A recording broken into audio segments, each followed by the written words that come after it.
This गणित conference will now be recorded. आपण आतापर्यंत वातप्रकोप कसा होतो, दोषांचा प्रकोप कसा होतो आणि दोषदुष्य समोरचना कशा पद्धतीने घडत जाते, संप्राप्ती कशा पद्धतीने होते हे पाहिलं होतं. आणि दोष प्रकोपाचे जे दोन महत्वाचे प्रकार आहेत स्वतंत्र दोष प्रकोप आणि परतंत्र दोष प्रकोप, हे पण आपण पाहिलं होतं. स्वतंत्र व्यक्तलिंगो यथोक्त समुत्थान यथोक्त प्रशमो भवती अनुबंध्याः आणि तत् विपरीत लक्षणाः तु अनुबंधाः, असा स्वतंत्र आणि परतंत्र दोष प्रकोपाचा प्रकार आपण पाहिला होता. आणि आता ह्याच्या पुढे ह्या सगळ्यांचं ऍप्लिकेशन जे आतापर्यंत आपण बेसिक सिद्धांत गॅदर केले त्याचं ऍप्लिकेशन म्हणून संहितेतली जी संप्राप्ती वर्णन केलेली आहे व्याधींची, ती व्याधींची संप्राप्ती समजून घेताना आतापर्यंत आपण जे विषय पाहिले विविध, त्याचा उपयोग कशा पद्धतीने होईल, ती संप्राप्ती आणखीन चांगल्या पद्धतीने आपल्याला कशी उमजेल, त्यावर थोडंसं चिंतन आज करू. आणि त्यातला गुल्म निदानाध्याय गुल्मनिदानाध्यायापासून सुरुवात का केली? तसं पाहायला गेलं तर सगळ्याच व्याधी या वातव्याधी आहेत. वाताशी संबंधित वात प्रकोप, आवरण हा विषय आपण सुरू केला होता. मग डायरेक्टली वातव्याधीपासून सुरू करायला काही हरकत नव्हती. पण गुल्म हा महास्त्रोतसामध्ये होणारा वातव्याधी आहे. महास्त्रोतसामध्ये जेव्हा वात प्रकोप होतो आणि त्यातनं जेव्हा शोथाची निर्मिती होते तेव्हा गुल्मासारखा व्याधी निर्माण होतो. हे या गुल्माचं वैशिष्ट्य आहे. म्हणजे आम्हाला वातव्याधी म्हणजे प्रत्येक वेळी संधिशूल, प्रत्येक वेळी संधिगत वात, कटिगत वात अशी संकल्पना आपल्या डोक्यामध्ये असते. पण हाच वातव्याधी जेव्हा महास्त्रोतसामध्ये होतो तेव्हा त्याला गुल्माचं स्वरूप प्राप्त होतं. बघा, याच अध्यायामध्ये चरक निदान स्थानाचा जर तिसरा अध्याय तुमच्यापाशी असेल तर त्यामध्ये पान नंबर जर 211 असेल, चरक निदान स्थान अध्याय 3 श्लोक नंबर 16, त्यातले पहिलाच जो ओळ आहे त्या श्लोकाची, काय म्हणतायत ते? सर्वेषु अपि खलु एतेषु गुल्मेषु न कश्चिद वातात द्रुते संभवन्ति गुल्माः.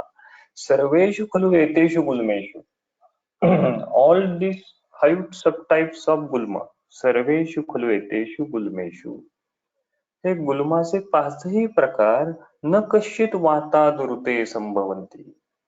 वातादृते, ऋते म्हणजे च्याशिवाय, वाताशिवाय न संभवन्ति, वायूशिवाय गुल्म, वात प्रकोपाशिवाय गुल्म हा होऊच शकत नाही. त्यामुळे गुल्मामध्ये वात प्रकोप हा अवश्यम भावी आहे, हा असलाच पाहिजे. आणि हा जो वात प्रकोप आहे तो स्पेसिफिकली महास्त्रोतसामध्ये झालेला आहे. म्हणून महास्त्रोतसामध्ये होणारा स्पेसिफिक वातव्याधी म्हणून हा गुल्म अध्याय. आपल्याकडे पेशंट वेगवेगळ्या फायली घेऊन येणार आहे, तेव्हा हे जे अनुक्त व्याधी आहेत आजकाल दिसणारे, त्यापैकी कोणत्या व्याधी आम्हाला गुल्म या कॅटेगरीमध्ये घालायच्या यावर सुद्धा आम्हाला थोडं चिंतन करायचं. कारण की होतं कसं बेसिकली की सुरुवातीला रुग्ण हा आमच्याकडे चान्स म्हणून आलेला असतो. चान्स म्हणजे कसा की त्यांनी आधी जी इस्टॅब्लिश्ड कन्व्हेन्शनल प्रॅक्टिस आहे किंवा कन्व्हेन्शनल मार्ग आहे तो कन्व्हेन्शनल मार्ग त्यांनी हाताळलेला असतो. मग मोठे मोठे दवाखाने पालथे घातलेले असतात, पुण्याला गेलेला असतो, औरंगाबादला गेलेला असतो, हैदराबादला गेलेला असतो. आणि एवढं सगळं झाल्यानंतर जेव्हा तिकडून पेशंट डिस्कार्ड होतो तेव्हा मग चला आयुर्वेद आहे, आयुर्वेदाचा चान्स घेऊन बघूया म्हणून तो पेशंट आयुर्वेदाकडे. सो तेव्हा आपल्याला एक चान्स दिला जातो. आता हे सुदैव म्हणा किंवा दुर्दैव म्हणा, पण परिस्थिती अशीच आहे सध्या तरी, की तो चान्स म्हणून आमच्याकडे आलेला आहे. आणि अशा वाढलेल्या प्रोग्नोस्टिकली थोड्याशा बॅड असणाऱ्या कंडिशन मध्ये जर आम्ही काही उपशय देऊ शकलो तर मग तो पेशंट संदर्भात विश्वास आम्ही संपादित करतो. आणि हा विश्वास रिपीटेडली एका केसमध्ये, दुसऱ्या केसमध्ये, तिसऱ्या केसमध्ये पेशंट संदर्भात किंवा त्याच्या रिलेटिव्ह संदर्भात आपण संपादित करू शकलो तर त्यातनं श्रद्धा उत्पन्न होते. So it is a journey from chance to Vishwas and from Vishwas to Shraddha. आम्हाला हे सगळं अभ्यास कशासाठी करायचा आहे? हे सगळं वाचून किंवा हे सगळं वहन करून किंवा ह्यांच्यावर सतत चिंतन मनन करून शेवटी उपयोग काय? शेवटी उपयोग हाच आहे की आम्हाला आमचा पेशंट जो चान्स या स्टेज मध्ये आलेला आहे तो आम्हाला श्रद्धा या स्टेज पर्यंत न्यायचा आहे. आणि हा श्रद्धा या स्टेज पर्यंत नेण्यासाठी खूप मोठी जबाबदारी आमच्या खांद्यावर आहे, आमच्या शिरावर आहे. कारण की परिस्थिती अवघड आहे. कारण की वाढलेल्या दोष संच खूप वाढलेल्या अवस्थेत रुग्ण आमच्याकडे येणार आहे. आणि अशा अवस्थेत आम्हाला रुग्णाला उपशय मिळवून द्यायचा आहे. ऍलोपॅथीने नाकारलेले रुग्ण आमच्याकडे येणार आहेत आणि अशा रुग्णांना आम्हाला उपशय मिळवून द्यायचा आहे. अशी अवस्था असताना आमच्या शास्त्राचा अभ्यास अजून दृढतर पाहिजे. शास्त्राप्रती अजून आम्हाला विश्वास पाहिजे, श्रद्धा पाहिजे, तर कुठे मार्ग दिसत जाणार आहे. तर म्हणून हा महाश्रुतसामध्ये होणारा स्पेसिफिक वातव्याधी कशा पद्धतीने होतो हे जाणून घेणं महत्वाचं. आता गुल्माची जी डेफिनेशन आहे, गुल्माचं ते प्रथमतः वर्णन आहे ते चरक सूत्रस्थानाच्या 18व्या अध्यायात पहिल्यांदा आपल्याला गुल्माची व्याख्या केलेली दिसते. आता चरक सूत्रस्थानाचा जो 18वा अध्याय आहे त्या अध्यायाचं नाव आहे त्रिशोथीय अध्याय. अध्यायाचं नावच आहे त्रिशोथीय. म्हणजे या अध्यायामध्ये शोथांचं वर्णन केलेलं आहे. त्यातला जो 33वा श्लोक आहे त्यातला जो सॉरी 29 नंबरचा जो श्लोक आहे, चरक सूत्र 18 श्लोक नंबर 29 आणि नंबर 107, ज्यामध्ये काय म्हणतात, यस्य वायू प्रकुपितो गुल्मस्थाने अवतिष्ठन्ते शोभम सशूलम जनयन गुल्मः तस्य उपजायते. म्हणजे गुल्म हा एक देशीय शोथ आहे असं चरक आपल्याला चरक सूत्र 18व्या अध्यायामध्ये म्हणतात. यस्य वायू प्रकुपितो हो गुल्मस्थाने अवतिष्ठन्ते, वात प्रकोप झाला आणि गुल्मस्थानामध्ये तो स्थिर झाला, अवतिष्ठते.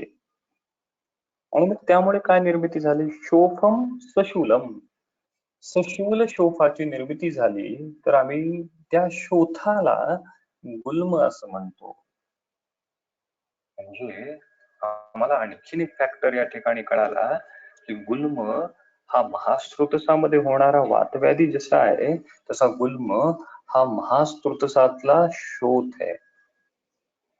महास्त्रोतसामध्ये जर दोषसंचिती व्हायला लागली गुल्मस्थानामध्ये तर आम्ही त्याला गुल्म असं म्हणू.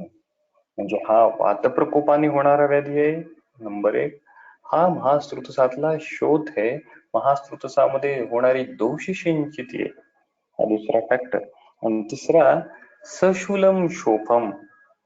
So the Shool is associated with it. म्हणजे वातप्रकोपाबरोबर असोसिएटेड असणारा शूल आणि शोथ हे गुल्माचं व्यवच्छेदक स्वरूप आहे.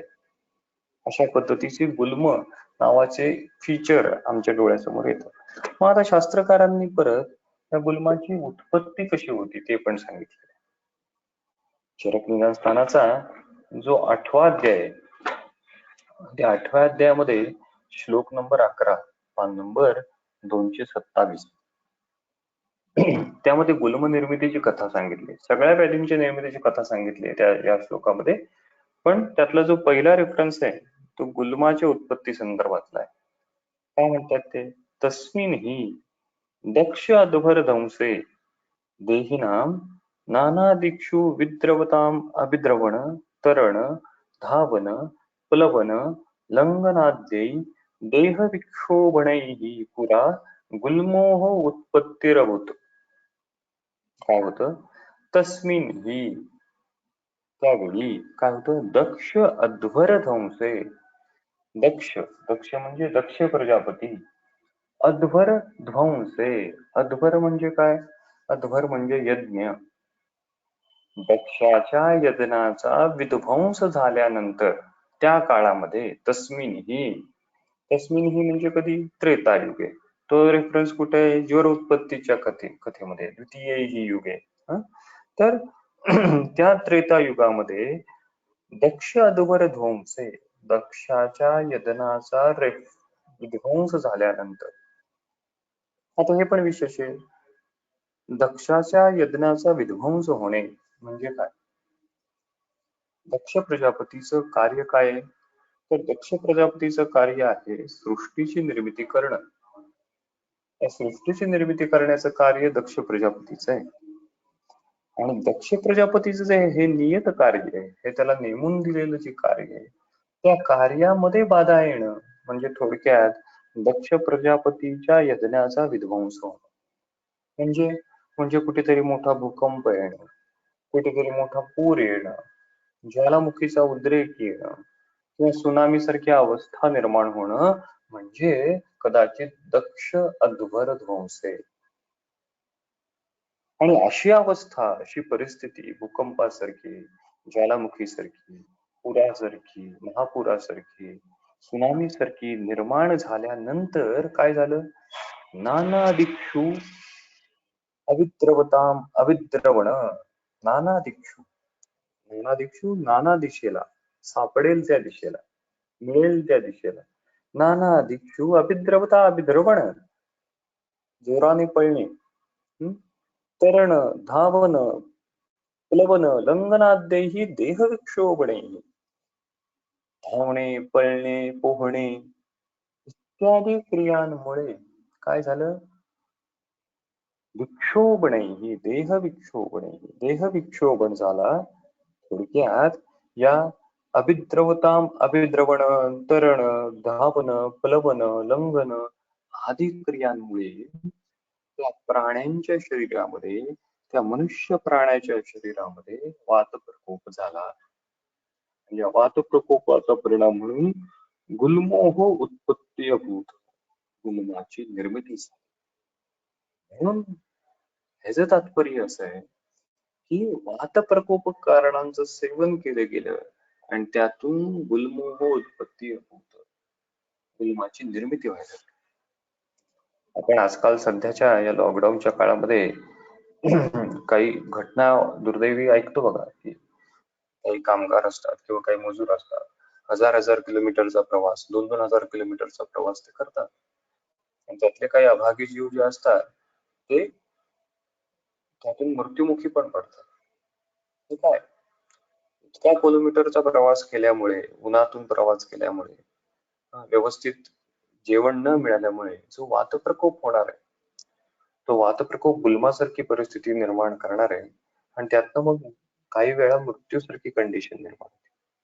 तर नाना दिक्षु अभिद्रवताम अभिद्रवण, तरण, धावन, प्लवन, लंघनाद्यैहि विक्षोभणैहि पुरा गुल्म उत्पत्ती अभूत. अशा पद्धतीने गुल्माची निर्मिती कशी होते ते शास्त्रकारांनी सांगितलं.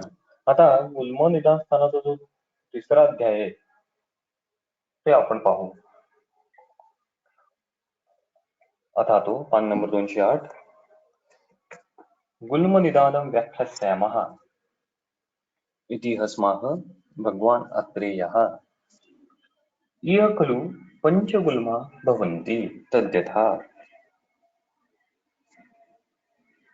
पहिलाच जो श्लोक आहे निदान स्थानातल्या तिसरा अध्यायाचा, गुल्म निदान अध्यायाचा, सुरुवातच त्यांनी कशाने केली?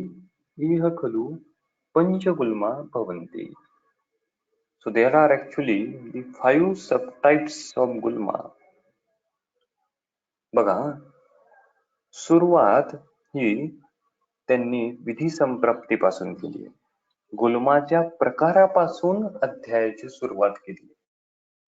डेफिनेशन सुरुवातीला दिलेली नाही, गुल्म उत्पत्तीची कथा सुरुवातीला दिली नाही, गुल्माच्या संप्राप्तीचं वर्णन केलेलं नाही.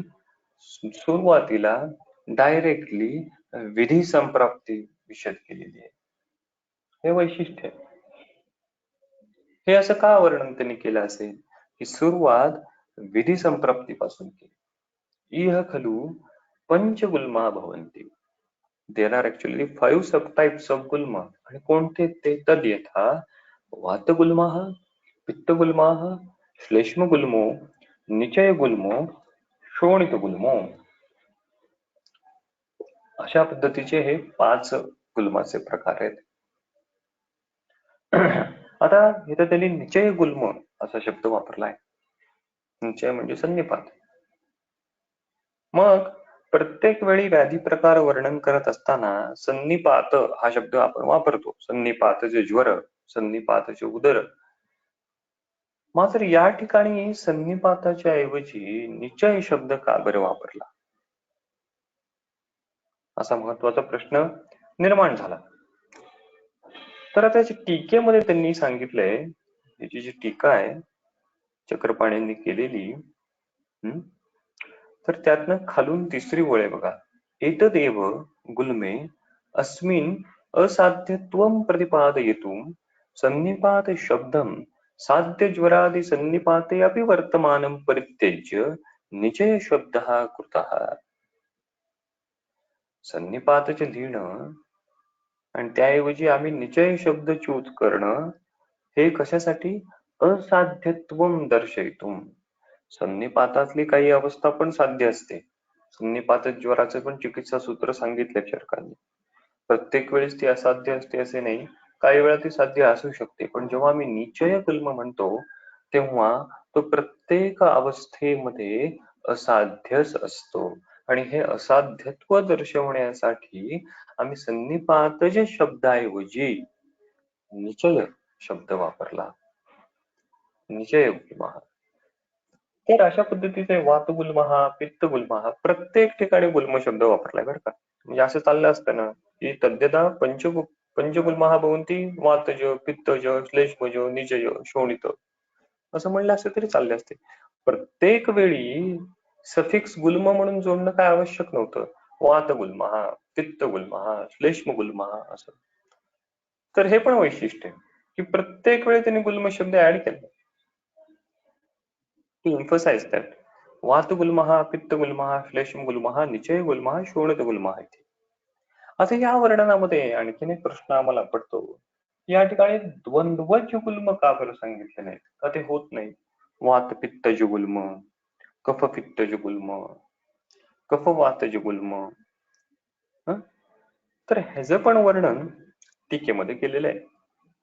वरून एक चौथी ओळ आहे, इह प्रत्येक वातादि गुल्म क्रियां मेलकादेव द्वंद्वज गुल्मा साध्यन्ति इति कृत्वा न पृथकुक्ताः. खर तर प्रत्येक गुल्म हा वातव्याधीच आहे. त्यामुळे प्रत्येक गुल्मामध्ये वायूचा अनुबंध हा असणारच आहे. म्हणजे जरी तो पित्तज गुल्म असला तर त्या पित्ताच्या जोडीला वायूचा अनुबंध आहेच आहे. जरी तो कफज गुल्म असला तर त्या कफ प्रकोपाच्या जोडीला वायूचा अनुबंध हा आहेच आहे. म्हणजे खरं तर पित्तज गुल्म असं नसणार आहे, तो पित्त वातज गुल्म असा असणार आहे. खरं तर तो श्लेष्मज गुल्म असा नसणार आहे, तो श्लेष्म वातज गुल्म असणार आहे. रक्तज गुल्म नसणार आहे, रक्त वातज गुल्म असणार. पण व्यपदेशस्तु भूयसा या नावाने त्यांनी श्लेष्मजो, पित्तजो, शोणितजो असं नाव दिलं. म्हणजेच प्रत्येक गुल्मामध्ये वायूचा डायरेक्टली किंवा इनडायरेक्टली अनुबंध या गुल्मामध्ये आहेच.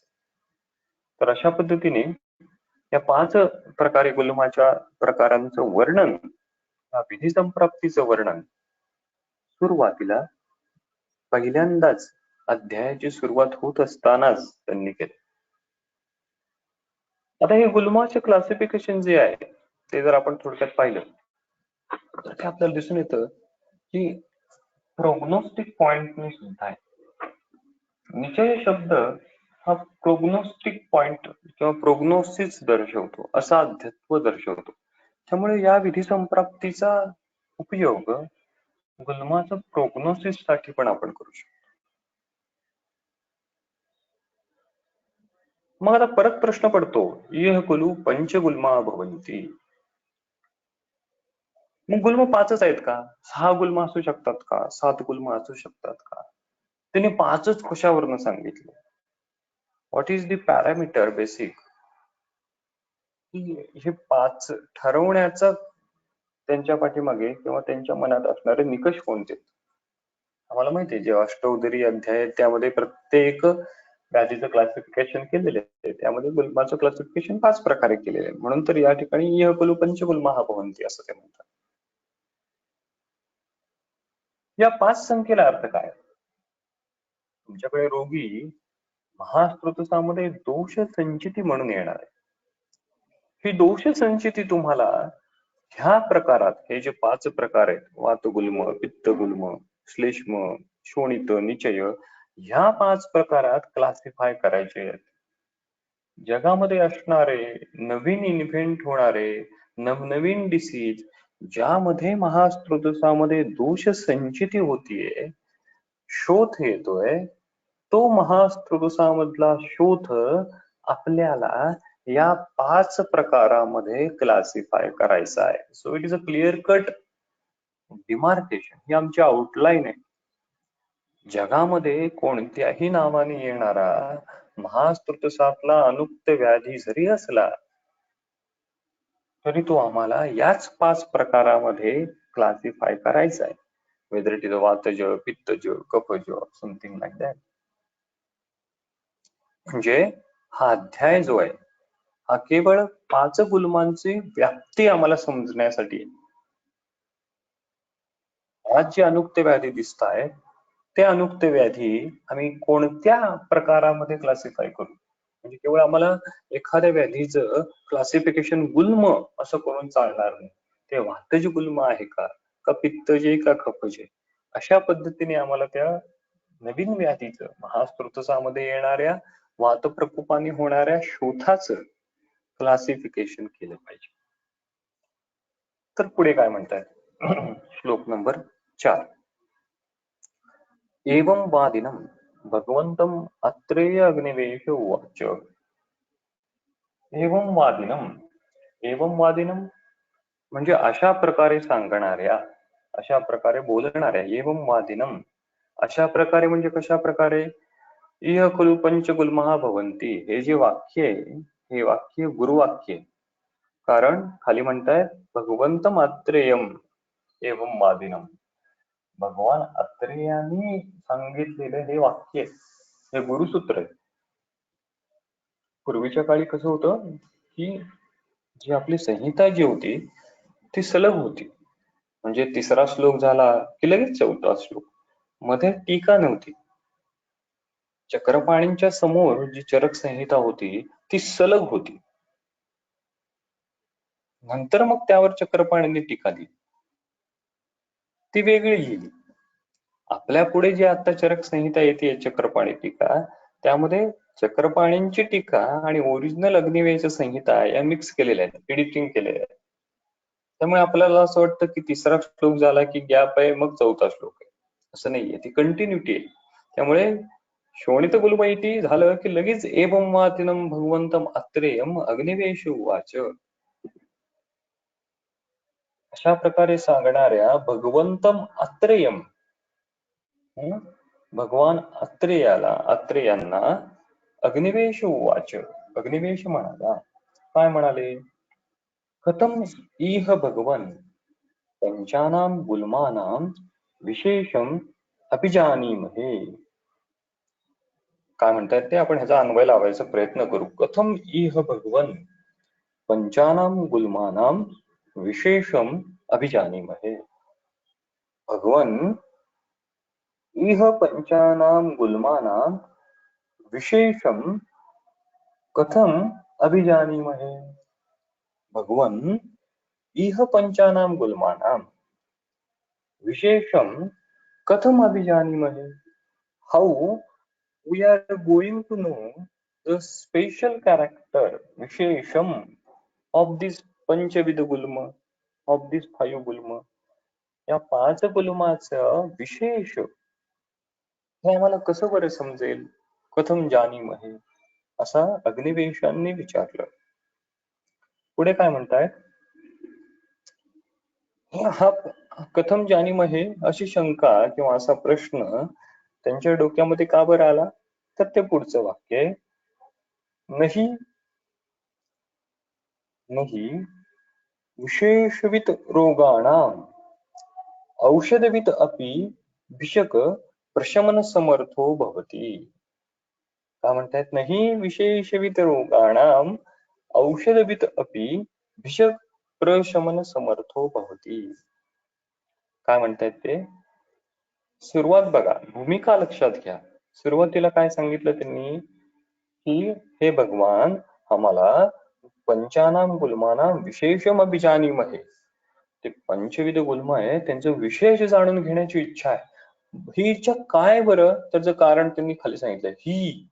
ही म्हणजे क्योंकि, इसलिए, कारण ही औषधविद अपि रोगाणाम अविशेषविद भिषक प्रशमन समर्थो न भवती. आपण जर त्या वाक्याचा अन्वय लावला तर काय होतं? ही कारण औषधविद अपि, औषधविद, विद म्हणजे जाणणारा, औषधांचं भेषजाचं ज्ञान असणारा, ही औषधविद अपि, परंतु तो कसा आहे? रोगाणाम अविशेषविद, रोगाणाम अविशेषविद, रोगांचं ज्ञान नाहीये त्याला, दोष दुःख समूर्छनेचं ज्ञान नाहीये. पण कशाचं ज्ञान आहे? औषधविद अपि, ही औषधविद अपि रोगाणाम अविशेषविद भिषग प्रशमन समर्थो न भवती. ही कारण औषधविद अपि रोगाणाम अविशेषविद भिषक प्रशमन समर्थो न भवती. A physician having thorough knowledge of medicine will not able to alleviate the disease without the knowledge of disease, or we can say the pathophysiology of disease. त्यामुळं भेषजविद तर ठीक आहे, औषधविद तर ठीक आहे, पण आधी वैद्य हा रोग विशेषविद असावा. The basic thing the Vaidya should know is रोग विशेषविद.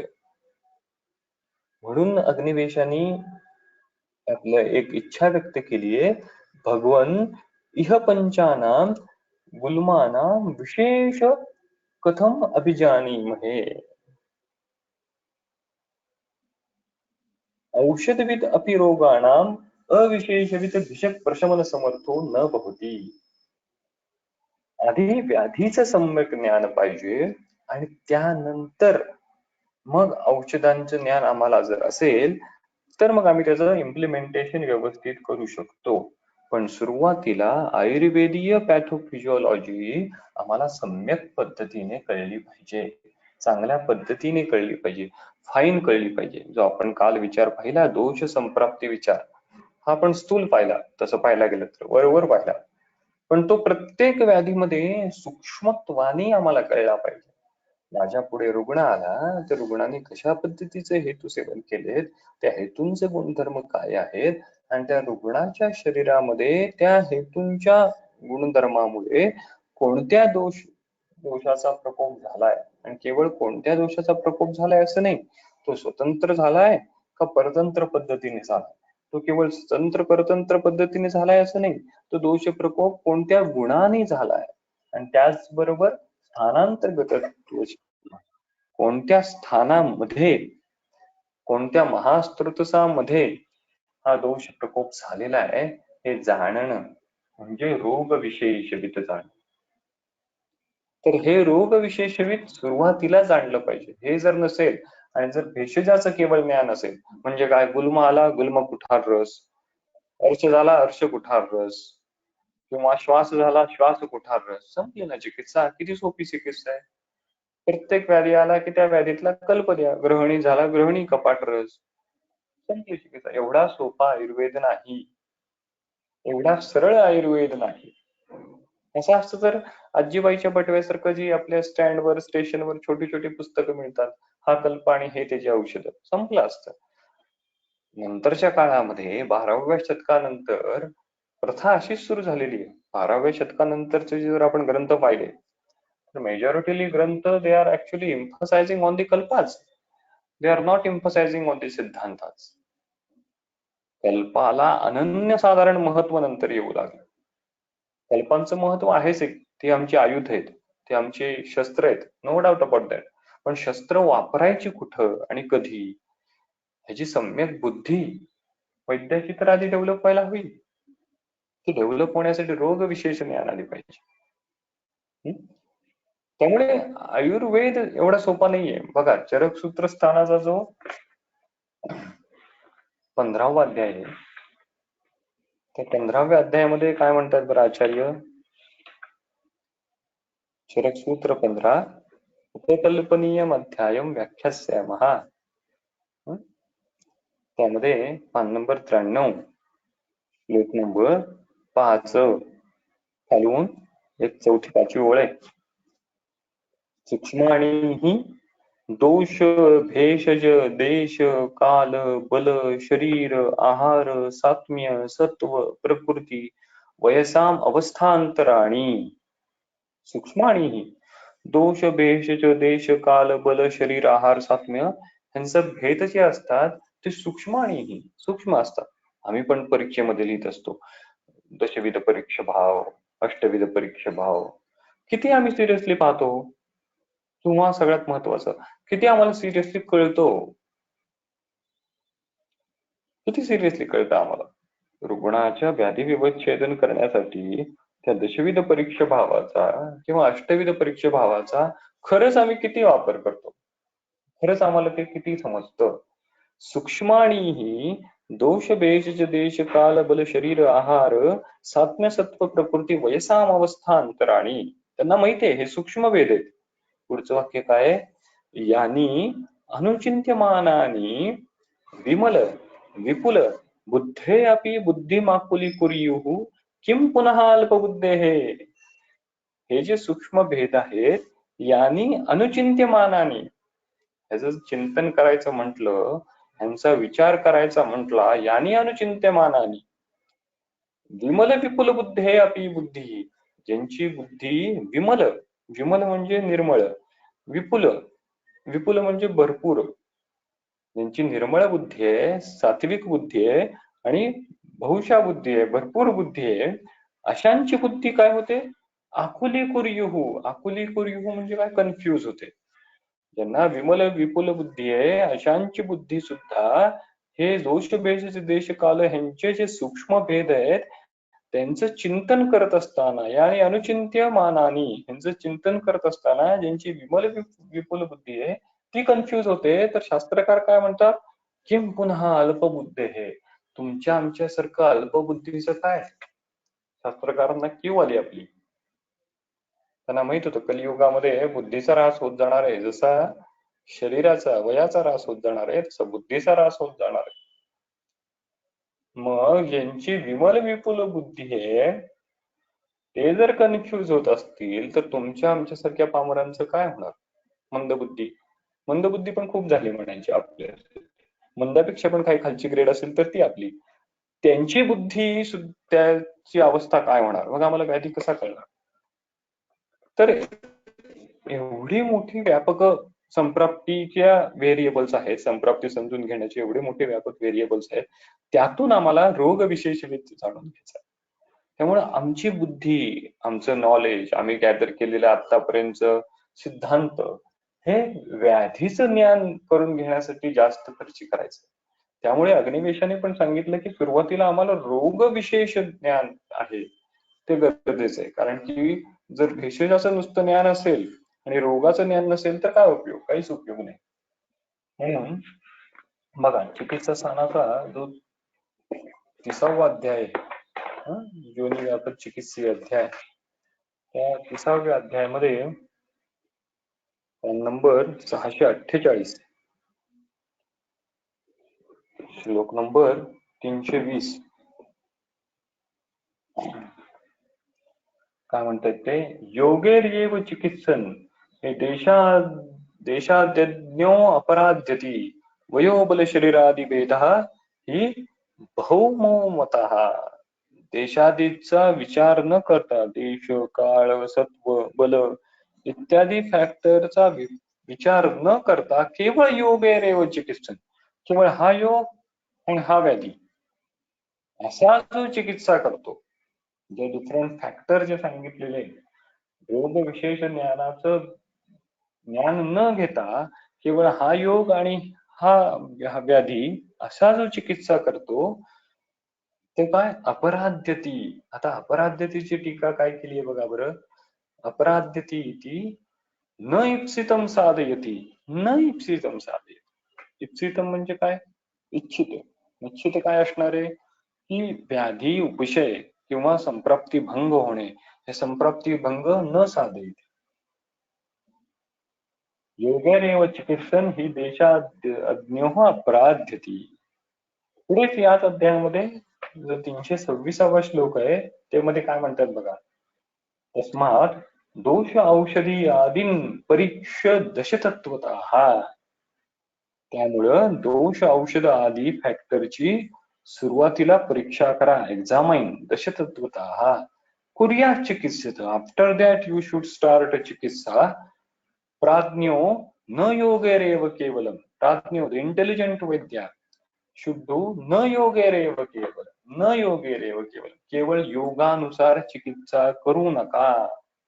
हा शास्त्रकारांचा, हा पुनर्वसु आत्रेयांचा आदेश आहे, आपल्याला सूचना आहे. न योगे एव केवलम, योगाच्या पाठीमागे जाऊ नका. त्यामुळे सिद्धांत समजून घेणं, रोग विशेषवित समजून घेणं, गुल्म कसा होतो हे समजून घेणं महत्वाचं आहे. कल्पांचं स्वतःचं वैशिष्ट्य आहेच आहे, कल्पांची स्वतःची फलश्रुती आहेच आहे, परंतु ते रोग विशेष ज्ञान झाल्यानंतर, नाहीतर चरकांनी एवढं चिकित्सा स्थान म्हणलं असताना डायरेक्ट कल्प सुरू केले असते, पण चरकांनी तसं नाही केलं. परत एकदा निदान स्थानातली संप्राप्ती जरी निदान स्थानात सांगितली असली, परत चिकित्सा स्थानात संप्राप्ती, परत चिकित्सा स्थानात हेतू, परत चिकित्सा स्थानात लक्षणं आणि मग चिकित्सा सुरू झाली. नाहीतर डायरेक्ट चिकित्साला सुरुवात, हा कल्प, हा व्याधी, तसं नाही केलं. रोग विषयीचे बघा, चरक सूत्र स्थानाचा 7वा अध्याय. चरक सूत्रस्थान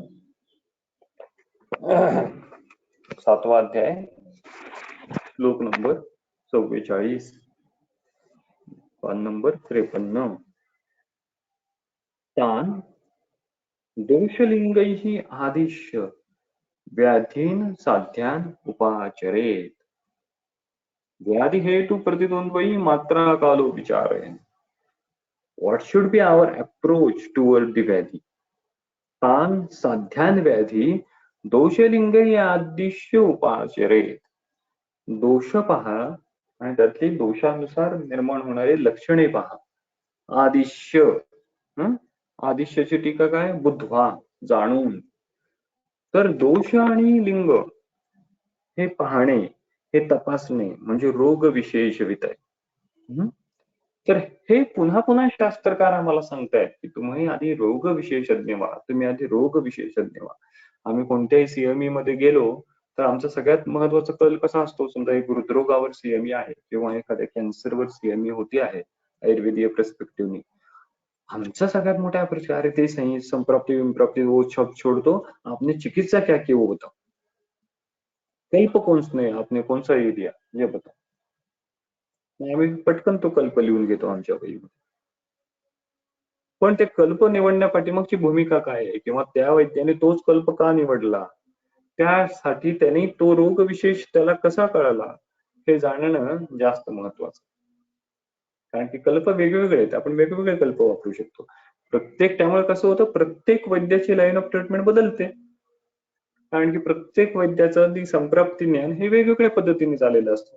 मी एखाद्या व्याधीवरच एक कल्प देईन, तुम्हाला कदाचित दुसरा कल्प आठवेल, तुम्हाला कदाचित दुसरा कल्प त्याचं वहन होईल. तुम्हाला ती संप्राप्ती कशा पद्धतीने कळाली आहे त्यानुसार तुम्ही ते मेडिसिन चूज कराल. त्यामुळे बघा, एकच व्याधी जरी असला तरी दोन वैद्यांची लाईन ऑफ ट्रीटमेंट बदलते. का बदलते? कोणती चूक आणि कोणती बरोबर, कोणती चूक कोणती बरोबर असं नसतं. ते संप्राप्ती ज्ञान त्याला ज्या पद्धतीने झालं त्या त्या वैद्याला, त्याच्यानुसार तो ड्रग ऑफ सिलेक्शन करत असतो. पण बेसिक गोष्ट आहे की रोग विशेष ज्ञान होणं गरजेचं आहे. चरक सूत्रस्थानाचा 26वा जो अध्याय आहे, त्या 26व्या अध्यायामध्ये श्लोक नंबर 27, पान नंबर 140. या स्याद रसविकल्पज्ञः स्याच्च दोष विकल्पवित् न समुह्येत विकाराणाम हेतुलिंगोपशांतिषु. या स्यात् रसविकल्पज्ञः, रसाचे विकल्प ज्याला माहिती आहेत. कोणता रस कोणत्या दोषाचं शमन करतो, कोणत्या दोषाची वृद्धी करतो. आणि त्याचबरोबर काय, स्यात् दोष विकल्पवित, हे दोष विकल्पित असणं सुरुवातीला गरजेचं. हा दोष विकल्पानुसार रसविकल्प ठरणार. म्हणजे आम्ही चरक विमानस्थानाच्या पहिल्या अध्यायामध्ये वाचलोय, रसविमानी जो अध्याय आहे त्यामध्ये रसप्रभाव, दोष प्रभाव वर्णन केलेला आहे. रसांचा दोषांवर होणारा परिणाम. तर सुरुवातीला आम्हाला दोष विकल्प माहित पाहिजे आणि दोष विकल्पानुसार दोष विकल्पाचं ज्याला ज्ञान आहे आणि ज्याला रसविकल्पाचं ज्ञान आहे, न समूह्येत विकाराणाम, विकाराणाम हेतुलिंग उपशांतीषु न समूह्येत, मुह्येत म्हणजे मोहित होत नाही, कन्फ्युज होत नाही. तर हेतुलिंग यांच्या शांतीमध्ये असा वैद्य की ज्याला दोष विकल्पाचं ज्ञान आहे आणि रसविकल्पाचं ज्ञान आहे, तो मोहित होत नाही, कन्फ्युज होत नाही. म्हणजे automatically systematically one who is having the knowledge of the दोष विकल्प अँड द रस विकल्प is getting a sure getting a success in elevating the disease. So it is very important we should know the दोष विकल्पा. जे आम्ही आचरक निदानस्थानाच्या तिसऱ्या अध्यायात म्हटलं की रोग विशेषित. आता या दोष विकल्पाची टीका काय केली आहे बघा बरं. दोष विकल्प ज्ञानाचे लिंग ज्ञानम, लक्षणांचं ज्ञान, यावद हि लिंगम तत्सर्व दोष विकल्प संबंधम, जी म्हणून लक्षण निर्माण होत आहेत ती सर्व कशी आहेत, दोष विकल्प संबंध. कुष्ठामध्ये आपण हा श्लोक जास्त उपयोगी ठरतो. कुष्ठामध्ये काही ठिकाणी कंडू येतो, काही ठिकाणी स्त्राव येतो, काही ठिकाणी एक वेगळंच मॅनिफेस्टेशन दिसतं. हे वेगवेगळं मॅनिफेस्टेशन कुष्ठामध्ये का होत जातं, दोष विकल्प संबंध. एखादा दोष एका वेगळ्या गुणाने वाढला, वेगळं लक्षण निर्माण झालं. तोच दोष आणखीन दुसऱ्या गुणाने वाढला, वेगळं लक्षण निर्माण झालं. दोष विकल्प संबंध. तर हा दोष विकल्प संबंध प्रत्येक व्याधीमध्ये कळणं गरजेचं आहे. म्हणून तो आम्हाला सगळ्यांना जो माहिती आहे बघा श्लोक कोणता, जो आम्ही फर्स्ट इयर पासून वाचत आलेलो आहे, चरक सूत्र 20वा अध्याय, श्लोक नंबर 20, पान नंबर 115. रोगम आदौ परीक्षेत ततो अनंतरम औषधम तथा कर्म विषक पश्चात ज्ञानपूर्वम समाचरेत. आता यामध्ये पण थोडीशी, या श्लोकामध्ये पण आम्हाला जर माहित असला तरी पण अन्वय लावताना थोडीशी चूक होते. रोगम आदौ परीक्षेत ततो अनंतरम औषधम. परीक्षेत, परीक्षेत हे क्रियापद आहे आणि हे दोघांनाही लागू करायचंय. म्हणजे कसं, आदौ रोगम परीक्षेत, सगळ्यात आधी रोगाची परीक्षा करा. म्हणजे काय, रोग विशेष ज्ञान जे आहे, जे दोष विकल्पाचं जे ज्ञान आहे, ते दोष विकल्पाचं ज्ञान, रोग विशेषाचं ज्ञान आधी समजून घ्या. आणि त्यानंतर काय करा, ततोनंतरम, आफ्टर दॅट औषधम. आता या औषधमचं क्रियापद काय आहे, परीक्षेत. After that you should examine the medicine. Implement the medicine असा अर्थ नाहीये, एक्झामाइन द मेडिसिन. म्हणजे मला गुडूची द्यायचं ठरलं तर ते गुडचीच आधी परीक्षण करा की बिफोर ऍक्च्युअली ऍडमिनिस्ट्रेशन दॅट गुडची इज फिजिबल ऑर नॉट, ती चांगल्या पद्धतीची आहे का नाही, ते चांगल्या पद्धतीने तयार केलेला आहे का नाही तो कल्प. परीक्षेत, वापर करा असं नाही सांगितलं, परीक्षेत. ओके, रोगम आदौ परीक्षेत तदनंतरम औषधम परीक्षेत तथा कर्म विषक. After that you should start the therapy तथा कर्म विषकम पश्चात ज्ञानपूर्वम. So repeatedly they are giving us the guideline की आमचा अप्रोच कसा असला पाहिजे. भले एखादा रुग्ण माझ्या समोर आला आणि मला पटकन कल्प नाही आठवला, काहीही नुकसान नाहीये किंवा काहीही कमीपणाचं लक्षण नाहीये किंवा काहीही बुद्धीच्या कमतरतेचं लक्षण नाहीये. कल्प सुरुवातीला आठवणारच नाही किंवा मी म्हणतो की कल्प सुरुवातीला आठवूच नाही. एवढा दोषसंचय घेऊन आलेला रुग्ण आहे, तुम्ही तो 2 दिवसात कमी करायची अशी अपेक्षा बाळगू नका. असा विश्वास तुमच्या मनातही पाहिजे, असा विश्वास तुम्ही रुग्णालाही दिला पाहिजे. तुमच्या हातात काय मॅजिकल रिमेडी नाहीये की ती जादूची कांडी फिरवली आणि 2 दिवसात रुग्ण बरा झाला. असं होणारही नाहीये. मग तो दोष संप्राप्ती विचार चांगल्या पद्धतीने जर तुम्ही समजून घेतला तर प्रिसाइज मेडिसिन मध्ये, कमी मेडिसिन मध्ये तुम्ही रुग्णाला नेमकेपणाने सांगू शकाल की किती दिवसात तुला बरं वाटणार आहे, किती दिवसात तुला बरं वाटू शकतं. तोपर्यंतची मग काय आहे की मला ही कर्म करायची नाही, अग्निमध्ये दिसतंय ती पण करायचंय, पाचन करायचंय, तेवढी औषधं द्या. आणखीन विचार करा की प्रिसाइजली मला या दृष्टीने काय करणं गरजेचं आहे, संप्राप्ती समजण्यासाठी आणखीन कोणते फॅक्टर गरजेचे आहेत ह्याचा विचार करा आणि मग त्यानंतर प्रिसाइज मेडिसिन निवडा. चरक निधानस्थानाचा जो 8वा अध्याय आहे त्यामध्ये श्लोक नंबर 15, पान नंबर 227 काय म्हणताय ते, पान नंबर 227 श्लोक नंबर 15. सर्व रोग विशेषज्ञः सर्व औषध विशारदः विषक सर्व आमयान हंती न च मोहम निगच्छति. सर्व रोग विशेषज्ञः सर्व औषध विशारदः विषक सर्व आमयान हंती न च मोहम निगच्छति. ही आयडियल अवस्था आहे.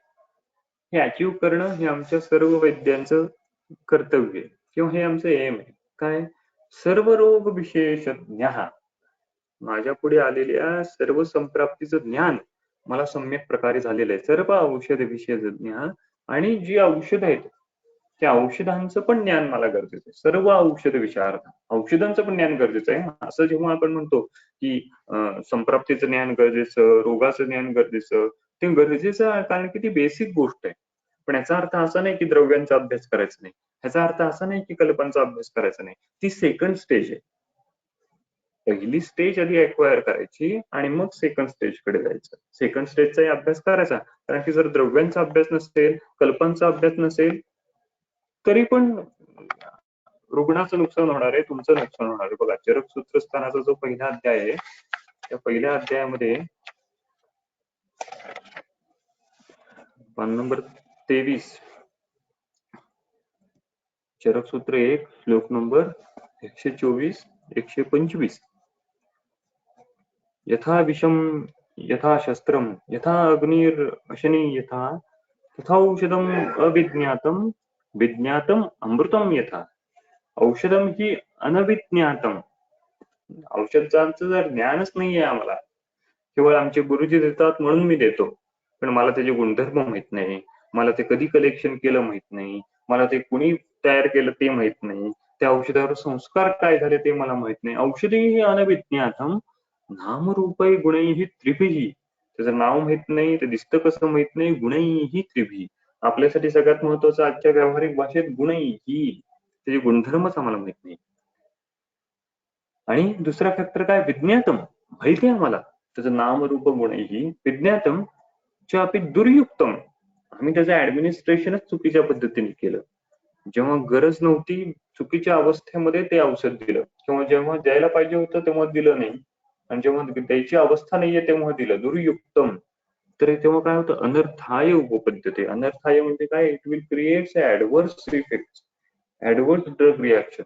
एक भ्रम एक असतो की नाही, आयुर्वेदीय औषधांचा साईड इफेक्ट नाही समाजात, हे फार चुकीचं आहे. जर आयुर्वेदीय औषधांचा इफेक्ट होत असेल, ज्याचा इफेक्ट असणार आहे त्याचा साईड इफेक्ट हा असणारच आहे, नाण्याची दुसरी बाजू असणारच आहे. त्यामुळे हे एक चुकीची भ्रामक संकल्पना बऱ्याच रुग्णांमध्ये असते की आयुर्वेदिक औषधांची काय, रोज मी कारल्याचा ज्यूस घेतो, रोज मी आवळ्याचा ज्यूस घेतो, का आयुर्वेदिक औषधांचा साईड इफेक्ट नसतो, ते कोणी सांगितलं. अनर्थाय उपपद्यते दुर्युक्तम. तर हे आम्हाला किमान हे करायचं की आम्हाला आमचं औषध हे दुर्युक्त नाही यूज करायचं, ऍडमिनिस्टर करायचं.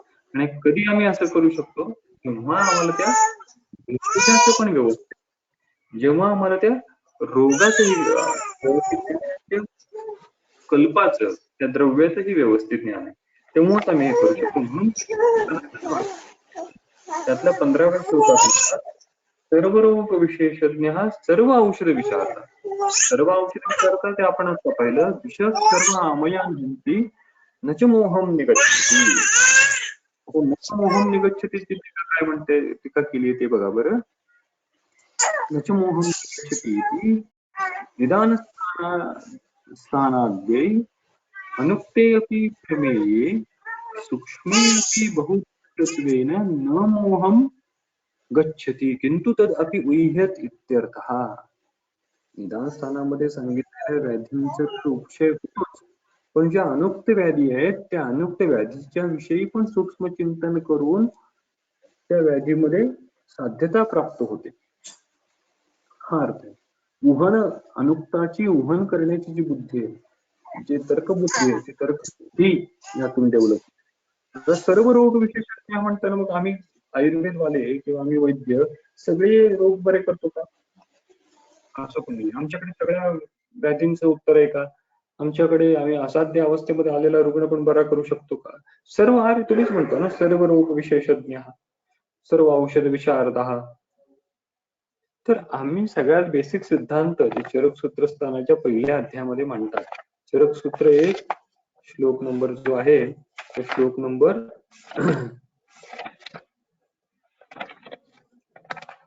62 पान नंबर 17. विपरीत गुणैहि देशमात्र काल उपपादितैहि भेषजैहि विनिर्वन्ते विकारा साध्य सम्यता. साध्य सम्यत विकारच बरे होतात. जे आमच्या शास्त्राने सांगितलेले साध्य विकार आहेत ते बरे होतात. किंवा हे वेगळ्या अर्थापत्तीने जर पाहिलं तर साध्य सम्यत विकार हे बरे झालेच पाहिजेत. जर आमचं सायन्स म्हणत असेल की हे साध्यसंमत विकार आहेत तर ते बरे झालेच पाहिजेत, झालेच पाहिजे. जर ते होत नसतील तर वैद्य म्हणून आमचं वैद्यत्व कुठेतरी कमी पडलं. मग आम्ही आणखीन विचार करायचंय, आम्ही चिंतन करायचंय की आणखीन काय बरं फॅक्टर असू शकतात. पण साध्यसंमत विकार हे बरे झालेच पाहिजेत.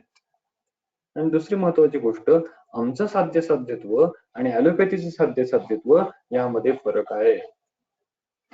तिकडचा असाध्य रुग्ण आमच्याकडे आल्यानंतर प्रत्येक वेळी असाध्य असेलच असं नाही, असूही शकतो नसूही शकतो. त्यामुळे आमचं साध्यसाध्यत्व हे आमच्या सायन्स नुसार आम्ही ठरवलं पाहिजे. त्यामुळे चरक निदान स्थानाचा जो तिसरा अध्याय आहे त्या तिसऱ्या अध्यायामध्ये अग्निवेशाने जो प्रश्न विचारला की भगवान इह पंचानाम गुल्मानाम विशेषम कथम अभिजानीमहे, आम्ही ते कसं जाणून घेऊ, कारण हे औषधविद अपिरोगाणाम अविशेषविद विषय प्रशमन समर्थो न भवती. तर सगळ्यात महत्वाचा त्यांनी आपल्याला मेसेज देण्याचा प्रयत्न केलाय की रोगाचं विशेष विज्ञान जे आहे ते आधी जाणून घ्या आणि त्यानंतर औषधांचं ज्ञान करणं गरजेचं आहे. पुढे काय म्हणतात 5व्या श्लोकामध्ये, तमुवाच भगवान मात्रेयः समुत्थान पूर्वरूप लिंग वेदना उपशय विशेषभ्यो विशेष विज्ञानम गुल्मानाम भवन्ति अन्येषां च रोगाणाम अग्निवेश. गुल्मानाम अन्येषां च रोगाणाम विशेष विज्ञानम भवन्ति. सो दिस इज द विशेष विज्ञान. कोणतं? समुत्थान, हेतू, पूर्वरूप, लिंग, वेदना उपशय विशेषभ्य हो. आता बघा, समुत्थान, पूर्वरूप, लिंग सांगितलं आणि लिंग सांगितल्यानंतर परत वेदना, लिंग लक्षण सांगितल्यानंतर ज्या लक्षणामध्ये वेदना अंतर्भूत होऊ शकते, पुन्हा एकदा वेदना शब्द का बरं सांगितला? समुत्थान, पूर्वरूप, लिंग, वेदना, वेदना शब्द का बरं सांगितला? तर त्याची टीका दिली आहे बघा. टीकेमध्ये काय म्हणतायत, जी पहिलीच ओळ आहे, गुल्मादेशु अंतर्गतेषु वेदना प्रधार विकारेषु प्रायो वेदने एव विशेषो अवधारणं भवति इति दर्शयितुम्. गुल्म हा वातव्याधी आहे, त्यामध्ये वेदनेचे प्राधान्यत्व असणार आहे आणि हे प्राधान्यत्व दर्शवण्यासाठी वेदना असा वेगळा शब्द लिहिला. त्यामुळे लिंगानंतर वेदना असं वेगळं त्यांनी क्लासिफिकेशन केलंय, वेगळा एक फॅक्टर त्यांनी दर्शवलेला आहे. तर समुत्थान पूर्व रूप लिंग वेदना उपशय विशेषभ्य. आता इथे पुन्हा एकदा संप्राप्ती शब्द लिहिलेला नाही. हेतू लिहिले. समुत्थान म्हणजे हेतू, पूर्व, रूप, लिंग, वेदना आणि उपशय. संप्राप्ती शब्द लिहिलेला नाही. का बरं लिहिलेला नाही? कारण आपण पाहिलं होतं कुठे ह्याच्याच टीकेमध्ये एक दिलंय बघा.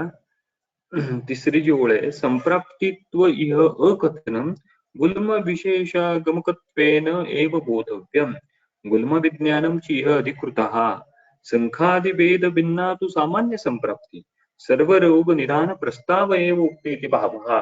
कारण एक सर्व रोगांची एक सामान्य संप्राप्ती असते, हे सगळ्या रोगांना कारणीभूत होते, आणि एक विशेष संप्राप्ती असते.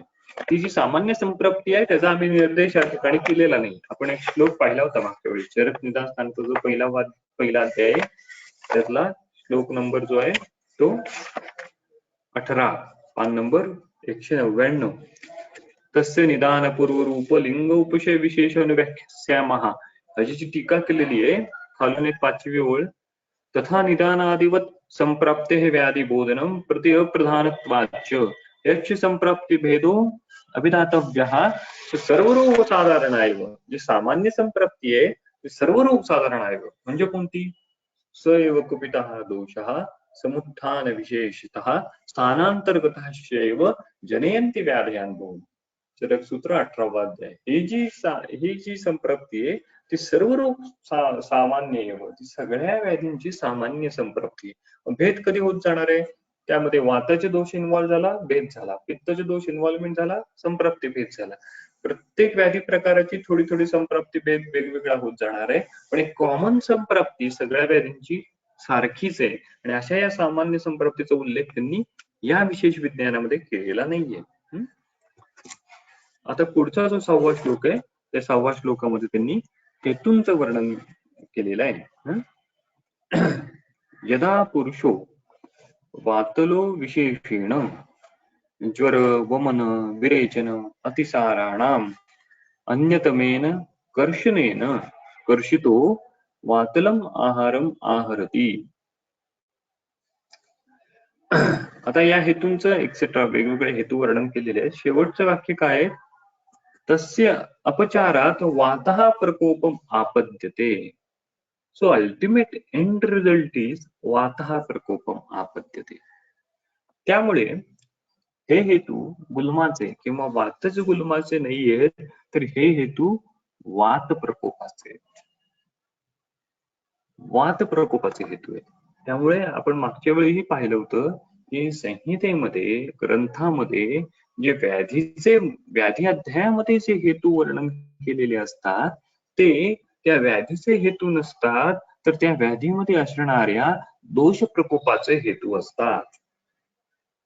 हे दोष प्रकोपाचे हेतू, जसं वातज ज्वराचे हेतू हे ज्वराचे हेतू नाहीये, वातज ज्वरामध्ये होणाऱ्या वात प्रकोपाचे हेतू आहेत. त्यामुळे ते आम्हाला कॉमन दिसतात, कॉमन वाटतात. तसंच हे गुल्मामध्ये होणाऱ्या वात प्रकोपाचे हेतू आहेत, हे गुल्माचे हेतू नाहीत. कारण की हे हेतू सगळ्याकडे कॉमन असणार आहेत. त्याला महास्त्रोतसामध्ये ख वैगुण्य भेटलं म्हणून या हेतूंनी महास्त्रोतसामध्ये स्थान संश्रय केला. जर या हेतूंना रसवह आणि स्वेदवह स्रोतसामध्ये ख वैगुण्य भेटलं असतं तर याच हेतूंनी वातजिज्वर केला असतं. एकच हेतू वेगवेगळ्या व्याधी निर्माण करतो. त्यामुळे हे जाणणं महत्वाचं आहे की हे जे हेतू आहेत ते दोषांचे हेतू आहेत, ते व्याधींचे हेतू नाहीयेत. बघा, यदा पुरुषो वातलो विशेषेण, वातलो पुरुषो, वातज प्रकृतीचा रुग्ण, वातलो पुरुषो. So it is a prerequisite. So the Vatala Purusha is having a high risk factor of developing the Vatajugulma. So this is the first basic condition. कोणते रुग्ण जास्त बळी पडू शकतात? तर वातलो, वातज प्रकृतीचे, वातलो विशेषेण ज्वर वमन विरेचन अतिसाराणाम अन्यतमेन कर्षणेन. काय करतो असं वातल प्रकृतीचा रुग्ण ज्वर वमन विरेचन अतिसाराणाम अन्यतमेन कर्षणेन ज्वरकर्षणेन वमन विरेचन कर्षणेन अतिसाराणाम कर्षणेन अन्यतमेन कर्षणेन ज्वर कर्षणेन ज्वरासारखा व्याधी हा दीर्घकालानुबंधी जर राहिला, जीर्ण ज्वर हा शरीरामध्ये दीर्घकालापर्यंत राहिला तर त्याचे जे वृक्ष तेज आहे तो धातूमधला स्नेह कमी करत जातं आणि त्यामुळे काय होतं की वाताचा प्रकोप व्हायला लागतो. म्हणून बघा तुम्हाला माहित असेल की जीर्ण ज्वरामध्ये घृतपान सांगितलेलं आहे आणि पयः सांगितलेलं आहे. का सांगितलंय? कारण की आता तो वृक्ष तेजामुळे धातूतील स्नेह कमी व्हायला लागलेला आहे. म्हणून अशा जीर्ण ज्वराची चिकित्सा ही वातशामक आहे, म्हणून स्नेहपान, म्हणून त्या ठिकाणी पयाचा वापर आहे. ज्वरकर्षणेन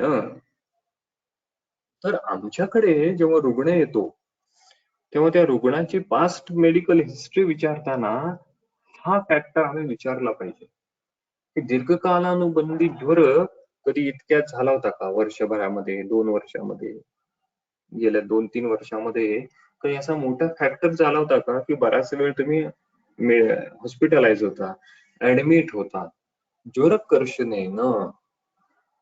कारण की त्यामुळे वातप्रकोप होणार आहे आणि हा वातप्रकोप झाला की तो कोणता व्याधी करेल सांगता येत नाही. या ठिकाणी त्यांनी गुल्म केला, इतर वेळी कदाचित तो वेगळाच व्याधी करेल, परंतु हे कर्षण होणं, ज्वर कर्षणेन कर्षितो हो, हे महत्वाचं. परत काय? वमन विरेचनेन कर्षणेन, वमन विरेचनेन कर्षणेन. आता हे फॅक्टर त्यांनी का बरं मेन्शन केलं असेल की पूर्वीच्या काळी कसं होतं की आयुर्वेद ही एकच हेल्थ सिस्टीम अवेलेबल होती, त्यामुळे भरपूर पंचकर्म करणारे वैद्य होते, त्यामुळे एक पेशंट एका वैद्याकडून दुसऱ्या वैद्याकडे जातही होता. त्यामुळे हे बेसिकली वमनाचं आणि विरेचनाच्या अतियोगाचं तरी कारण नाही ना या वात प्रकोपाचं, हे विचारणं आवश्यक होतं. त्यामुळे आजही मोठ्या शहरांमध्ये जिथे थोड्याफार आयुर्वेदाला रुग्ण वळतात किंवा पंचकर्म सेंटर पण आजकाल जास्त झालेले आपण पाहतो आणि सर्रास पंचकर्माची पॅकेजेस म्हणून प्रॅक्टिस केलेली आपण पाहतो की बऱ्याचदा काय होतं की अवस्था न पाहता केवळ एक संशोधन म्हणजे काय, शो युअर धन, या वृत्तीने पंचकर्म केली जातात आणि त्यामुळे अवस्था न पाहता ही जर शोधनं केलेली असतील तर त्यातनं वातप्रकोप होतो.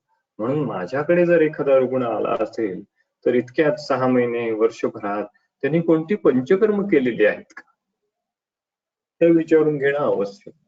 अर्थात आम्हाला ती अवस्था कळणार नाही की त्यांनी सम्यक अवस्थेत केलं का असम्यक अवस्थेत केलं, पण रुग्ण म्हणतो की नाही हो डॉक्टर, या त्रासासाठी ना मी आयुर्वेदाचे पण उपचार घेतले, इकडे इकडे जाऊन आलो आणि त्यांनी पण वमन केलं होतं, वमन केलं, विरेचन केलं, पण सुरुवातीला बरं वाटलं, नंतर 2 महिन्यानंतर त्रास परत वाढायला लागला. हे काय? हा कदाचित मिथ्यायोग झालेला आहे आणि त्यामुळे दोष परत एकदा वाढायला लागलेले. तर हे आमच्या हिस्ट्री टेकिंग मध्ये एनरोल झालं पाहिजे की वात कशाने वाढलेला आहे, वात प्रकोप कशाने झालेला आहे. वमन विरेचनेन कर्षणेन अतिसाराणाम कर्षणेन, अतिसारासारखा व्याधी हा दीर्घकालानुबंधी राहिला. अतिसार म्हणजे अपधातूचा क्षय व्हायला लागलेला आहे शरीरात. हा अपधातूचा क्षय अतिमात्रेमध्ये शरीरातून जर होत असेल तर काय होणार आहे, तर सार्वदेहिक वातप्रकोप होणार आहे. आता हा वातप्रकोप कोणत्या गुणाने होणार आहे? या सगळ्या कारणांमध्ये हा वृक्षत्वाने होणार. हे पण आम्ही कुठेतरी आमच्या केस रेकॉर्ड प्रोफार्मामध्ये नोंद करून ठेवलं पाहिजे की हे हेतू आहे माझ्या रुग्णामध्ये दीर्घकालानुबंधी ज्वर हा हेतू सापडला, डॅश वृक्ष तेज वृक्ष गुणाने होणारा वातप्रकोप प्रश्नचिन्ह, प्रोविजनल किंवा वमन विरेचनाचा अतियोग वृक्ष गुणाने होणारा वातप्रकोप, हे आम्ही मेन्शन करून ठेवलं पाहिजे. म्हणजे मला माझ्या चिकित्सेची दिशा सापडते, मी ऍक्च्युली कोणत्या गुणाची चिकित्सा करू. म्हणजे आम्हाला आता केवळ हेतूपर्यंत थांबायचं नाहीये, हेतू काढून थांबायचं नाहीये, हेतूनुसार कोणत्या गुणधर्माने दोष वाढलेला आहे शरीरामध्ये हे पण आम्हाला जाणून घ्यायचं. तर ज्वर वमन विरेचन अतिसाराणाम अन्यतमेन कर्षणेन अन्यतमेन कर्षणेन इतर कोणत्याही कारणामुळे कर्षण झालेला. तर या कर्षणामुळे पुन्हा शरीरामध्ये वृक्ष गुणाची वृद्धी होणार आहे. आणि वृक्ष जो आहे गुणधर्म तो वात प्रकोपाचा किंवा वायूचा प्रधान गुणधर्म आहे. वायूचे जे विभिन्न गुणधर्म आहेत त्यातला वृक्ष हा प्रधान गुणधर्म आहे. बघा, चरक निदान स्थानाचा जो पहिला अध्याय आहे त्यातला श्लोक नंबर 19, पान नंबर 199. वृक्ष लघु शीत वमन विरेचन आस्थापन शिरो विरेचन अतियोग व्यायाम वेग संधारण अनशन अभिघात यवाय वेग शोक शोणित अतिशेक जागरण विषम शरीरान्य अभिसेव्य अभिसेवितभ्यो वायु प्रकोपमापद्यते. तर ह्याची टीका जी केली आहे, वात प्रकोपणम प्रति वृक्षस्य प्रधानत्वेन अग्रे अभिधानम वृक्षो हि गुणो वातगुणेषु प्राधान्यम. वृक्षो हि गुणो वातगुणेषु प्राधान्यम. वात प्रकोपक करणाऱ्या गुणामध्ये वृक्ष हे अग्रे. त्यामुळे वातव्याधीची जेव्हा चिकित्सा आम्ही वाचू, केवलम निरुपस्तंभो वादो स्नेहे उपाचरे. हा, कारण की तो वायू वृक्षत्वाने जास्त वाढणार आहे. वायू लघुगुणाने फार कमी वेळा वाढतो, वायू शीत गुणाने आणखीन कमी कंडिशन मध्ये वाढतो, पण वायू वृक्ष गुणाने जास्त वेळा वाढतो. त्यामुळे या कारणाने अन्यतमेन कर्षणेन जेव्हा वायू वृक्ष गुणाने वाढतो तेव्हा किंवा कर्षतो वातल महार महारती. आधीच कर्षण झालेला आहे, आधीच या दीर्घकालानुबंधी अवस्थाने रुग्ण पीडित आहे, रुग्ण वातल प्रकृतीचा आहे. अशा वेळी जर वातल महार महारती वात प्रकोपाचा आहार सेवन केला तर हे जाणणं महत्वाचं बरं का, की बऱ्याचदा काय असतं की रुग्ण दीर्घकाल प्रसंगात एखाद्या जीर्ण व्याधीतून बाहेर पडलेला असतो आणि हेतू त्याग जितका वेळ करायला हवा तितका वेळ हेतू त्याग रुग्ण करत नाही. आणि मग एखादा जरी ट्रिगरिंग फॅक्टर, एखादा जरी त्याला हेतू भेटला तर पुन्हा एकदा लक्षणं वाढायला लागतात, पुन्हा एकदा वेगवेगळ्या प्रकारची लक्षणं दिसायला लागतात. जर चरक चिकित्सा स्थानाचा जो 30वा अध्याय आहे त्या 30व्या अध्यायामध्ये पान नंबर 649 श्लोक नंबर 327 काय म्हणतात ते, निवृत्तोपि पुनर्व्याधी स्वल्पेन आयाति हेतुनः क्षणे मार्गी कुते देहे शेषः सूक्ष्मः इवानलः. निवृत्तोपि पुनर्व्याधी म्हणजे एक छोटीशी ठिणगी असते, पण त्याला जर वारा भेटला किंवा इंधन भेटलं तर ती कशी पटकन पेटते. तद अनुषंगाने निवृत्तोपि पुनर्व्याधी स्वल्पेन आयाति हेतुना. स्वल्प हेतू जरी भेटला तर तो व्याधी पुन्हा वाढतो. निवृत्तोपि पुनर्व्याधी. तर अशी कंडिशन कर्षितो वातल महार महारती अशा पद्धतीने होऊ शकते. पुढे काय म्हणतात ते, शीतम वा अतिमात्रम, शीतम वा विशेषेण अतिमात्रम.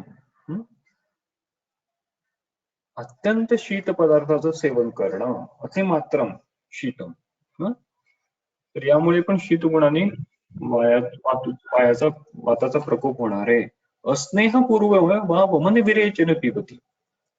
आता हा विशेष गुण त्यांनी सांगितला. अस्नेहपूर्वे वा, स्नेहन न करता वमन विरेचन पिबती, वमन विरेचन करणं. ऍक्च्युली सद्यवमनाची एक कन्सेप्ट आहे, ती दोष उत्कलेश असताना ती करणं अपेक्षित आहे.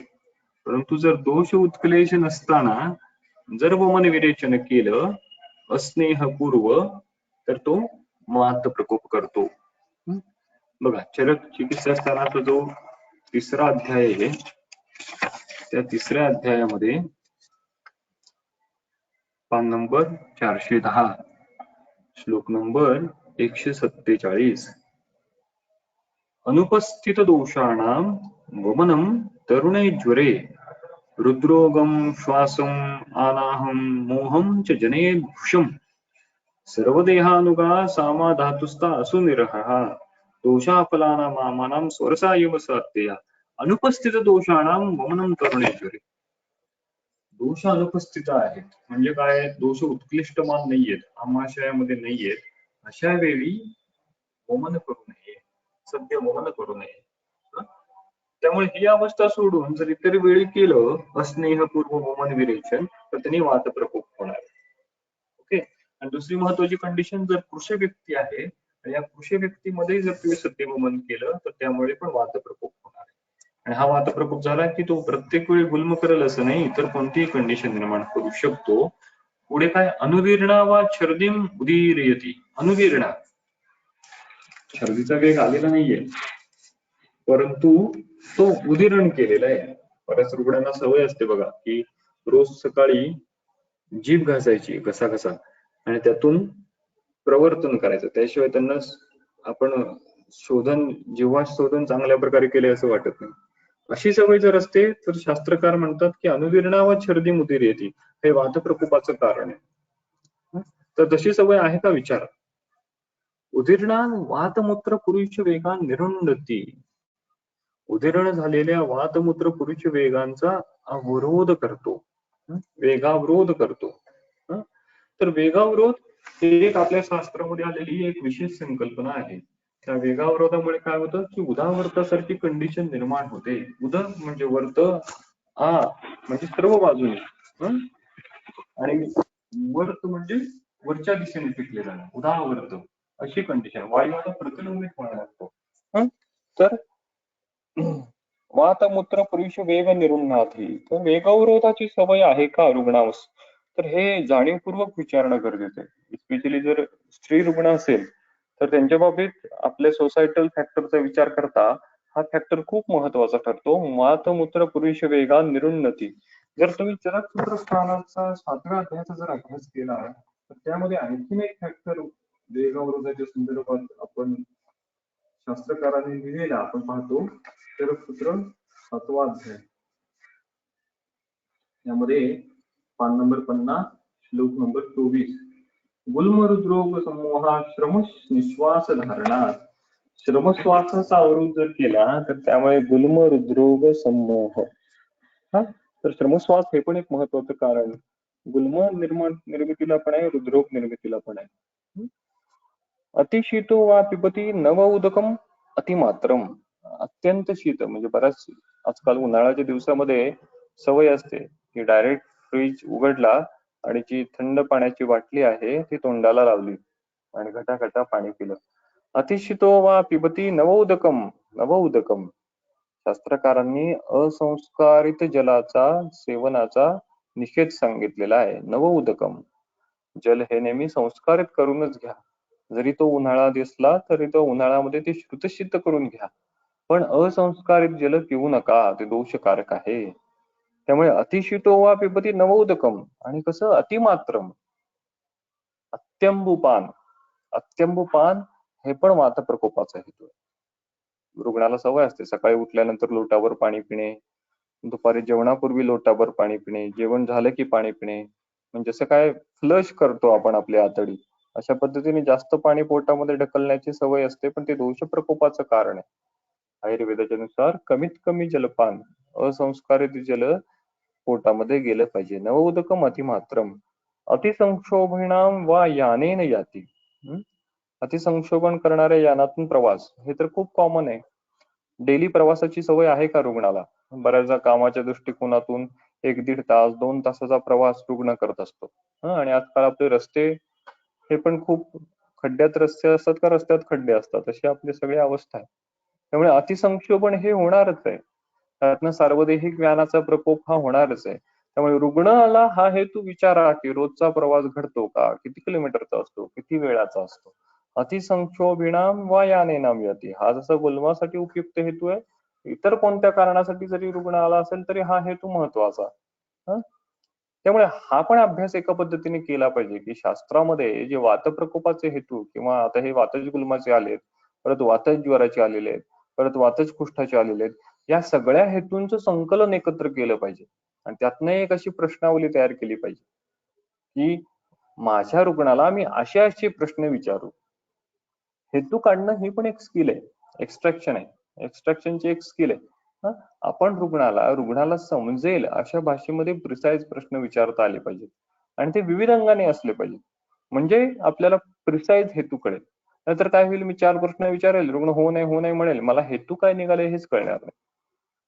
त्यामुळे ह्यावर पण थोडंसं चिंतन आपण जास्त केलं पाहिजे, की मी माझी जी हेतूंची प्रश्नावली जी आहे, ती हेतूंची प्रश्नावली कशी अपडेट करू?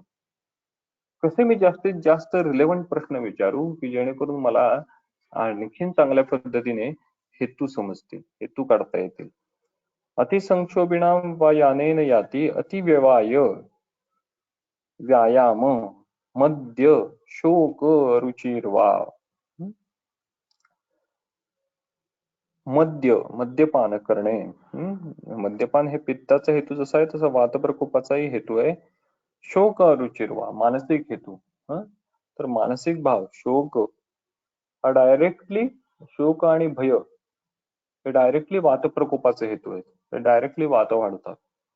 बघा, चरक चिकित्सा स्थानाचा जो 19वा अध्याय आहे,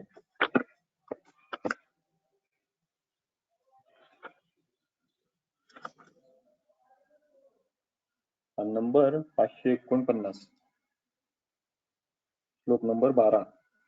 मारुतो भयशोकाभ्याम शीघ्रम ही परिकुप्यति. शीघ्रम ही परिकुप्यति, शीघ्रम शब्द वापरला. भयशोकामुळे वातप्रकोप हा शीघ्रम ही परिकुप्यति. त्यामुळे हा हेतू खूप महत्वाचा आहे, की रुग्ण कोणताही जरी असला तरी हा मानसिक हेतू आम्हाला रुग्णाचा काढता आला पाहिजे. भयशोकाभ्याम शीघ्रम ही मारुतम प्रकुप्यति अभिघात मूर्छति वा. आगंतुचे काही हेतू आहेत का? विषमासन शयन स्थान चंक्रमण सेवी वा भवती अन्यद्वा किंचिदेवं विधम विषम अतिमात्रम व्यायाम जातम आरभते. आणखी कोणताही एखादा हेतू जर घडला असेल, दीर्घकालानुबंधी एखादा व्याधी झालेला असेल, तर त्याचा परिणाम म्हणून वाता प्रकोपम आपद्यते. चरकसूत्रस्थानाचा जो 21वा अध्याय आहे, त्या 21व्या अध्यायातला जो श्लोक नंबर जे आहेत 13 ते 15, त्यामध्ये त्यांनी सांगितलंय बघा, की म्हणजे अष्टोनिंदितामध्ये जे सांगितलंय त्यांनी, कर्षणामुळे होणारे व्याधी, पुरुषाला होणारे व्याधी, तर काय सांगितलंय बघा, श्लोक नंबर 13 मध्ये, व्यायाम अतिसौहित्यम पिपासायम औषधम कृशो न सहते तद्वित अतिशीतोष्ण मैथुनम प्लिहाकाश क्षय श्वास गुल्मो वर्षासी उदराणी च कृशम प्राय अभिधावंती रोगाश्य ग्रहणी गदा.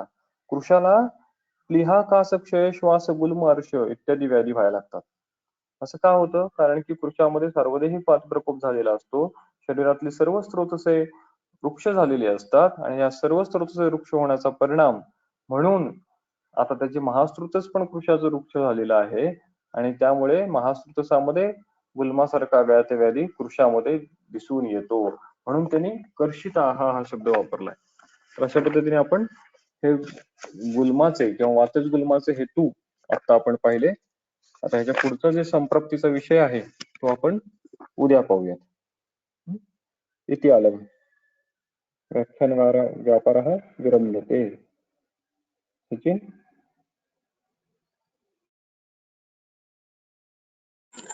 नमस्कार.